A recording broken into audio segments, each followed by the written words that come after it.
नमस्कार साथियों, ये हमारे धर्मशास्त्र की 5वीं कक्षा।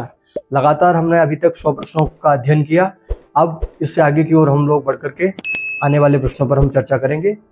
प्रश्न है, सामवेद के ऋत्विक को कहा जाता है उद्गाता, होता, ब्रह्मा या अध्वर्यु। इसका सही उत्तर है ए, उद्गाता।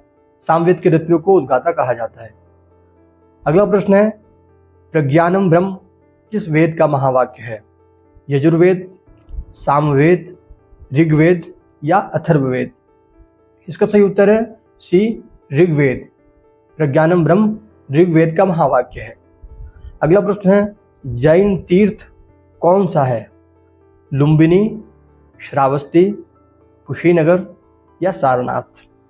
इसका सही उत्तर है बी, श्रावस्ती। श्रावस्ती जैन तीर्थ है। अगला प्रश्न है, प्रसिद्ध जीर्ण माता मंदिर कहाँ स्थित है? सीकर, जयपुर, जोधपुर या बीकानेर? इसका सही उत्तर है ए, सीकर। यह सीकर राजस्थान राज्य के अंतर्गत आता है। सीकर के ही समीपस्थ लगभग 30 किलोमीटर या 29 किलोमीटर की दूरी पर यह जीर्ण माता मंदिर माता दुर्गा का यह बना हुआ है। अगला प्रश्न है, राजा जनक का मूल नाम क्या था? कुशध्वज, तुंगध्वज, क्षीरध्वज या बालध्वज? इसका सही उत्तर है सी, क्षीरध्वज। क्षीरध्वज राजा जनक का मूल नाम था। अगला प्रश्न है, शुक्र की महादशा है 10 वर्ष, 14 वर्ष, 16 वर्ष या 20 वर्ष? इसका सही उत्तर है डी, 20 वर्ष। 20 वर्ष शुक्र की महादशा है। अगला प्रश्न है, श्रीमद् भगवद गीता का महावाक्य है ओम एकाक्षर ब्रह्म, सर्वम खल्विदम ब्रह्म, तत्वमसि या अहम ब्रह्मास्मि? इसका सही उत्तर है ए, ओम एकाक्षर ब्रह्म। ओम एकाक्षर ब्रह्म श्रीमद् भगवद गीता का महावाक्य है। अगला प्रश्न है, नाड़ी दोष कहाँ देखा जाता है? वास्तु पूजन, दुर्गा पूजन, विवाह या अभिषेक?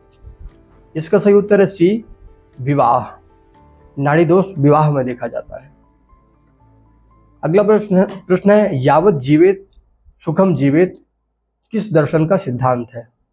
वेदांत, बौद्ध, जैन या चारवाक? इसका सही उत्तर है डी, चारवाक। चारवाक का यह सिद्धांत है। अगला प्रश्न है, इनमें से पंचक नक्षत्र नहीं है? शतभिषा, पूर्वा भाद्रपद, पुष्य या उत्तरा भाद्रपद? इसका सही उत्तर है सी, पुष्य। प्रश्न पूछ रहा है कि पंचक नक्षत्र नहीं है, अर्थात पुष्य पंचक नक्षत्रों के अंतर्गत नहीं आता है। अगला प्रश्न है, लाक्षागृह का निर्माण कहाँ किया था? विराटनगर, एक चक्र नगरी, प्रभास क्षेत्र या वारणावत? इसका सही उत्तर है डी, वारणावत में लाक्षागृह का निर्माण किया था। अगला प्रश्न है, समुद्र मंथन से उत्पन्न मणि थी स्यमंतक, वैदूर्य, स्फटिक या कौस्तुभ? इसका सही उत्तर है डी, कौस्तुभ। कौस्तुभ मणि समुद्र मंथन से उत्पन्न थी। अगला प्रश्न है, श्राद्ध में कौन सी धातु सबसे पवित्र मानी जाती है या समझी जाती है? इसका सही उत्तर है बी, चांदी। चांदी श्राद्ध में सबसे पवित्र धातु को माना जाता है। अगला प्रश्न है, यज्ञ में कितने प्रकार का अन्न प्रयुक्त होता है? 7, 9, 11 या 13? इसका सही उत्तर है ए, 7। सप्तधान्य यज्ञ में प्रयुक्त होती है। अगला प्रश्न है, प्रायश्चित्त के लिए कौन से व्रत का विधान है? चतुर्थी, अष्टमी, द्वादशी या चांद्रायण? प्रायश्चित्त के लिए प्रायः चांद्रायण व्रत का विधान शास्त्रों में बतलाया गया है। इसका सही उत्तर है डी, चांद्रायण। अगला प्रश्न है, यंत्रों में सर्वश्रेष्ठ यंत्र माना जाता है महामृत्युंजय यंत्र, शम यंत्र, श्री यंत्र या वह्य यंत्र? इसका सही उत्तर है सी, श्री यंत्र। श्री यंत्र को यंत्रराज भी कहा जाता है, इसलिए यह यंत्रों में सर्वश्रेष्ठ यंत्र माना गया है। अगला प्रश्न है, किस वृक्ष के पत्ते पर भोजन करना शुभ माना जाता है? आम, नारियल, पीपल या केला? इसका सही उत्तर है डी, केला। कि केला के पत्ते पर भोजन करना सबसे शुभ माना गया है। और दक्षिण में प्राय करके केले के पत्ते में भोजन करने का विधान और प्रचलन है। अगला प्रश्न है, ध्वनि या नाद का मूल स्वरूप किसे जाना जाता है? स्वास्तिक, स्वाहा, ओम या शिव? इसका सही उत्तर है सी, ओम। ओम को ध्वनि या नाद का मूल स्वरूप जाना जाता है। अगला प्रश्न है, व्यास स्मृति के अनुसार कितने संस्कारों का वर्णन है? 16, 24, 28 या 32? इसका सही उत्तर है ए, 16। व्यास स्मृति के अनुसार 16 संस्कारों का वर्णन है। और इसके अतिरिक्त अन्य स्मृतियों के अनुसार किन्हीं स्मृतियों में 24, किन्हीं में 28, किन्हीं में 34 इत्यादि संस्कारों का वर्णन मिलता है, परंतु जो प्रामाणिक रूप से जो देखा गया है व्यास स्मृति में 16 संस्कारों का वर्णन है और यही 16 संस्कार प्रचलन में है। अगला प्रश्न है, वयम राष्ट्रे जागृयामः पंक्ति कहाँ से प्राप्त है? ऋग्वेद, यजुर्वेद, सामवेद या अथर्ववेद?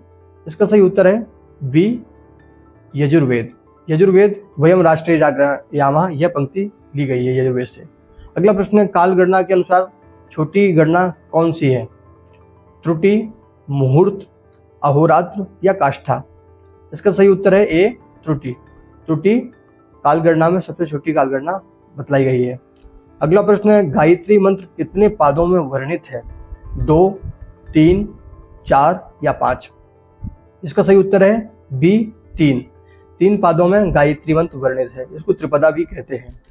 और गायत्री मंत्र, एक प्रश्न एक और भी बन सकता है कि गायत्री मंत्र गायत्री मंत्र तो वैसे सूर्य का मंत्र है, परंतु इसका नाम गायत्री क्यों पड़ा?